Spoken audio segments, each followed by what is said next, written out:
Magandang gabi kapatid, kaibigan. Narito po akong muli ang inyong kaibigan, si Brother Albert, na magbabahagi ng salita ng Diyos sa gabing ito. Ang topic ko sa gabing ito ay pinamagatan ko na How can a Christian believers be part of Christ's mission, or sa Tagalog, paano ang isang Kristiyanong mananampalataya ay magiging bahagi ng misyon ni Kristo?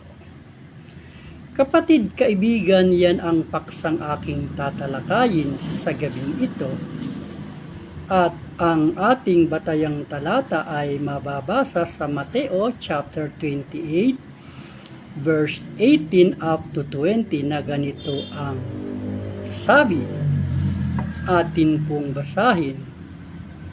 And Jesus came and spake unto them, saying, All power is given unto me in heaven and in earth.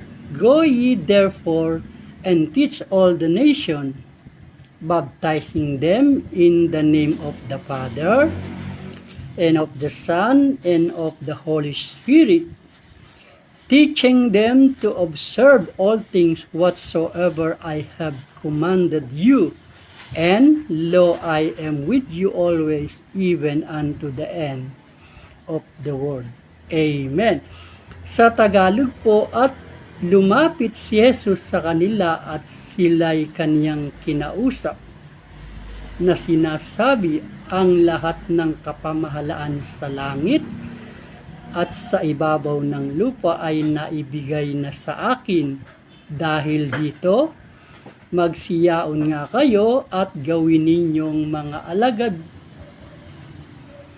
ko ang lahat ng mga bansa, at sila'y inyong bautismuhan sa pangalan ng Ama at ng Anak at ng Banal na Espiritu, na ituro ninyo sa kanila naganapin ang lahat ng mga bagay na inuutos ko sa inyo. At narito ako'y sumasa inyong palagi hanggang sa katapusan ng sanglibutan. Kapatid, kaibigan, yan ang ating paksang tatalakayin sa gabing ito. At ito ay nahahati sa dalawang bahagi. Una, ano ang misyon ni Kristo? Pangalawa, paano magiging kabahagi ng kanyang misyon? Dahil ang ating topic ay may kinalaman sa misyon ni Kristo at kung paano magiging bahagi ng kanyang misyon, ay maiging alamin muna natin kung ano ba ang misyon ni Kristo. Kapatid, kaibigan, ano nga ba ang misyon ni Kristo? The Christ mission was to redeem humanity from sin and restore creation to God's intended order. He achieved this through his teaching of God's kingdom, performing miraculous healing, and ultimately sacrificing his life on the cross and resurrecting to offer eternal salvation to all. Kapatid, kaibigan, yan ang kanyang misyon, at ito'y maaaring hatiin sa tatlong pangunahing layunin. His mission can be divided into three primary objectives. The first mission is spiritual redemption, to seek and save the lost. Kapatid, kaibigan, ang una sa tatlong pangunahing layunin ni Kristo ay hanapin ang nawala para maligtas. His purpose was to seek and to save the lost. Yan po ay pinagtibay sa aklat ng Lucas chapter 19 verse 10 na ganito po ang sinabi, For the Son of Man came to seek and to save the lost. sapagkat ang anak ng tao'y naparito upang hanapin at iligtas ang nawala. Napakalinaw, kapatid kaibigan, ng sabi ng talata na si Kristo'y pumarito upang hanapin at iligtas ang nawala. Alam mo ba, kapatid kaibigan, ang kamatayan at ang kanyang muling pagkabuhay ay nagdala ng kapatawaran at kalakip ng pangako ng pagkakaroon ng buhay na walang hanggan doon sa mga maniniwala sa Kanya. His death and resurrection provided forgiveness and the promise of eternal life for those who believe. Yan po ay pinatutunayan ng mga sumusunod na talata sa Biblia. Sa Ephesians chapter 1 verse 7 ay ganito ang sinabi, "In whom we have redemption through His blood, the forgiveness of sin according to the riches of His grace." Na sa Kanya'y mayroon tayo ng ating katubusan sa pamamagitan ng Kanyang dugo, ay ang kapatawaran ng ating mga kasalanan ayon sa mga kayamanan ng Kanyang biyaya. Sa John 11:25 ay ito naman ang mababasa. Jesus said unto her, "I am the resurrection and the life. He that believeth in me, though he were dead, yet shall he live." Sinabi sa kanya ni Jesus, "Ako ang pagkabuhay na mag-uli at ang kabuhayan, at ang sumasampalataya sa akin, bagamat siya'y mamatay, gayon may mabubuhay siya." At ang Romans chapter 10 verse 9 ay nagsabi naman ng ganito, "That if thou shalt confess with thy mouth the Lord Jesus, and shalt believe in thy heart that God hath risen him from the dead, thou shalt be saved." Sapagkat kung ipapahayag mo ng iyong bibig si Jesus na Panginoon at sasampalataya ka sa iyong puso na binuhay siyang mag-uli ng Diyos sa mga patay, ay maliligtas ka. Yan po yung mga talatang nagpapatunay na ang kamatayan at muling pagkabuhay ng ating Panginoon ay nagbibigay ng buhay at ng katiyakan ng pagkakaroon ng buhay na walang hanggan sa mga taong maniniwala sa Kanya. Yan po ang Kanyang unang misyon, to seek and save the lost. Darako na po tayo sa pangalawa, the second mission, proclaiming God's kingdom. Yan po ang pangalawang misyon, ang iproklama at ipahayag ang paghahari ng Diyos. Ipinahayag ni Jesus na ang pamamahala at paghahari ng Diyos ay pumasok na sa kasalukuyang daigdig. Nagturo siya ng isang bagong paraan ng pamumuhay na nailalarawan sa pamamagitan ng radikal na pag-ibig, ang kapatawaran at panloob na pagbabagong anyo, sa halip na basta-bastang pagsunod lamang sa mga panlabas at palatuntunan at patakaran. At iyan po ay mababasa sa Mark chapter 1 verse 14 up to 17 na ganito ang sabi, "Pagkatapos ngang madakip si Juan ay napasa Galilea si Jesus na ipinangangaral ang ebanghelyo ng Diyos, at sinabi niya, naganap na ang panahon at malapit na ang kaharian ng Diyos. Kayo'y magsisi at magsisampalataya sa Ebanghelyo. At pagdaraan sa tabi ng dagat ng Galilea ay nakita niya si Simon at si Andres na kapatid ni Simon na naghahagis ng lambat sa dagat sapagkat sila'y mga mamamalakaya.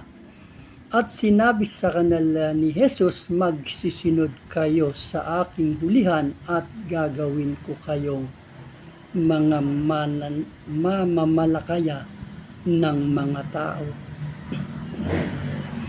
Iyan ang kanyang pangalawang misyon, kapatid kaibigan, ang ipahayag ang patungkol sa paghahari ng Diyos. Ang kanyang pangatlong misyon ay healing and compassion. Yan po ang pangalawang misyon ng ating Panginoon. Kapatid kaibigan, ang pangatlong misyon, healing and compassionate, ay may 4 na layunin.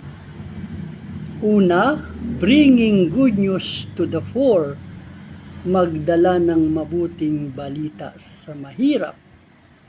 Pangalawa, proclaiming freedom for captives and oppressed, pagpapahayag ng kalayaan sa mga bihag or ipangaral ang paglaya sa mga bihag. Yan po ay sinusuportahan ng talata sa Biblia sa Lucas chapter 4 verse 18 na ganito po ang sinabi. The Spirit of the Lord is upon me, because He hath anointed me to preach the gospel to the poor.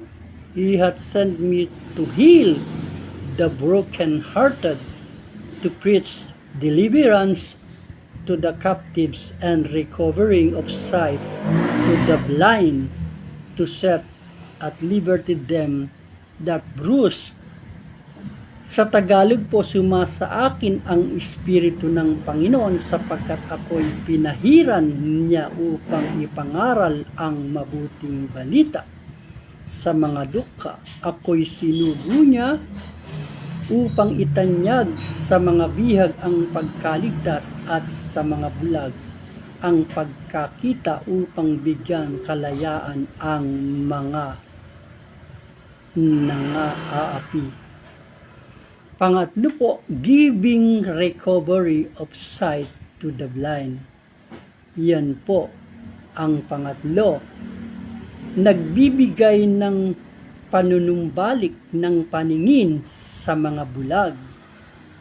Ang mga pruweba ay mababasa sa mga sumusunod na mga talata sa Biblia.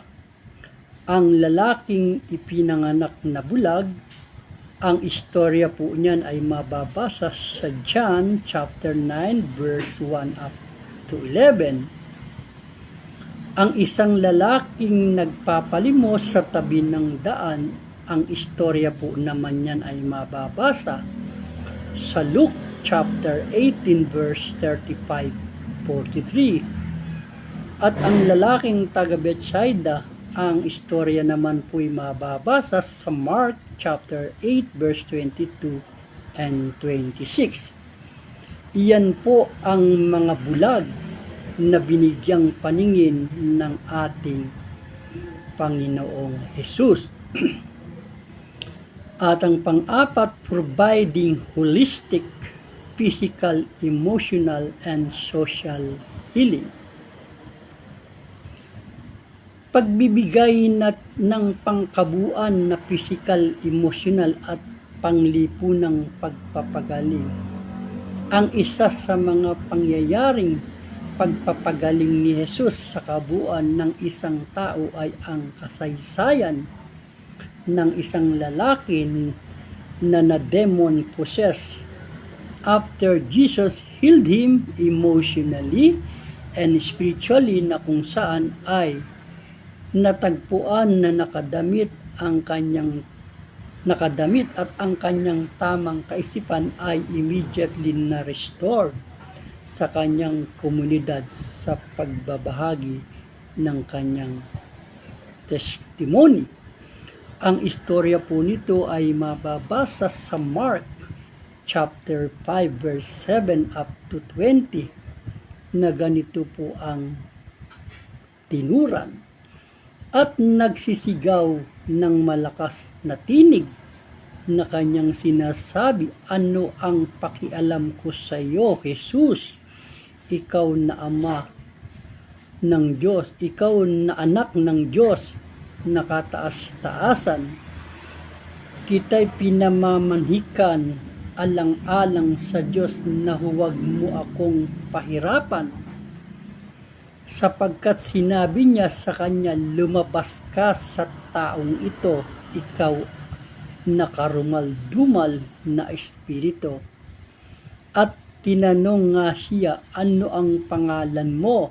Ang sabi niya sa kanya, "Pulutong ang pangalan ko sapagkat marami kami." At ipinamamanhik na mainam sa kanya na huwag silang palayasin sa lupaing yaon.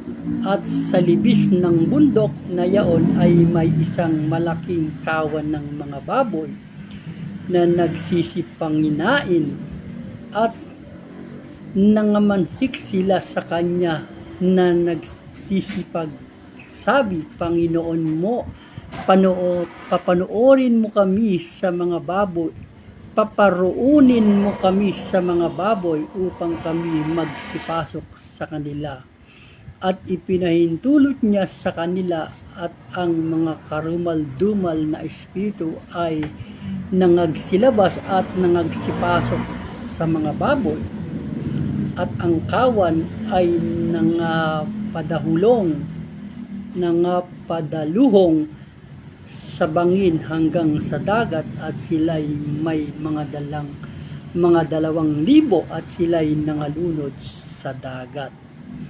At nagsitakas ang tagapangalaga ng mga yaon at ibinalita sa bayan at sa mga bukid at nagsiparoon ang mga tao upang makita kung ano ang nangyari.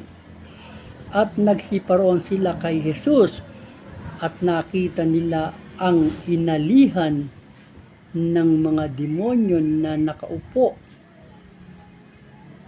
na nakapanamit. Matino ang kanyang pag-iisip sa makatibagay siyang nagkaroon ng isang pulutong at siya'y nangatakot. At sinabi sa kanila na nakita kung paanong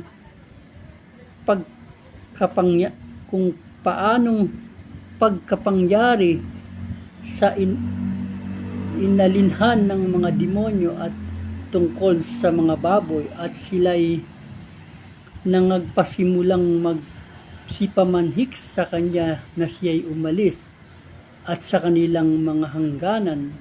At habang lumululan siya sa daong ay ipinamamanhik sa kanya na ng inalihan ng mga demonyo na siya'y ipagsama niya, at hindi niya itinulot sa kanya, kundi sa kanya'y sinabi, "Umuwi ka sa iyong bahay, sa iyong mga kaibigan, at sabihin mo sa kanila kung gaano kadakilang bagay ang ginawa sa iyo ng Panginoon at kung paanong kinawaan kanya." At siya'y yumaon ng kanyang lakad. Nagpasimulang ihayag ang Decapolis kung gaano kadakilang mga bagay ang sa kanya'y ginawa ni Jesus. Nangagtaka ang lahat ng mga tao. Kapatid, kaibigan, bago ako pansamantalang magtapos sa pagtalakay sa unang bahagi ng paksang ito, ay nais ko lang i-recap ang ating natalakay na mga misyon ng ating Panginoong Hesukristo sa kabuuan, at narito ang pagkakasunod. sunod. To seek and save the lost, to proclaim God's kingdom, to give healing and to be compassionate, bringing good news to the poor, proclaiming freedom for captives and oppressed, giving recovery of sight to the blind, providing holistic, physical, emotional, and social healing. Yan po ang mga misyon ng ating Panginoong Hesus. Kapatid, kaibigan, dito muna tayo pansamantalang magtatapos sa gabing ito. At yung ikalawang bahagi na kung paano magiging bahagi ng misyon ni Kristo ang mga Kristiyano ay ating tatalakayin sa susunod na linggo sa kalooban ng Panginoon. Sana kapatid, kaibigan, nakapagbigay ng dagdag kaalaman sa iyo ang ating paksang tinalakay sa gabing ito. Ingatan tayo ng ating dakilang Diyos sa ating pansamantalang pagtulog sa gabing ito upang bigyang daan kapahingahan ang pagod na lupang katawan sa maghapon ng paggawa. Hanggang sa susunod na linggo sa kalooban ng Panginoon. Maraming salamat. Magandang gabi.